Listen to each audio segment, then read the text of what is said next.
Ish kryeministri grek Alexis Tsipras ka dhënë ndërheqjen nga mandati i deputetit. Lajmin e ka bërë të ditur në një video mesazh në rrjetet sociale ku shprehet se shkak për këtë është bërë fakti se me mandatin e tij, si një deputet i thjesht nuk mund të sjellë ndryshime për atë që e besuan, teksa mbante postin e kryeministrit. Kjo ndërheqje vjen edhe si shkëputje nga Syriza.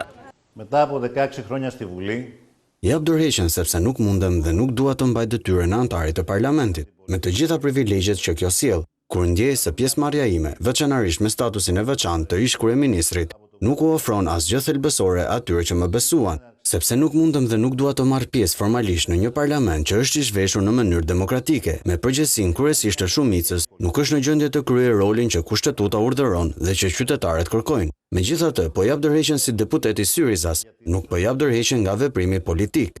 Tsipras bën me dije se ndonse po lë mandatin, nuk do të jetë dorëheqjen nga jeta politike. Sipas tij, ai zgjedh të jetë aktivist politik si pjesë e shoqërisë, që përmes akteve të mund të bëhet ndryshimi dhe Greqia të dalë nga situata në cilën ndodhet. Ish kryeministri thekson se çdo kush që kërkon ndryshim nuk duhet të presë, por të marrë të ardhmen në duart e tij.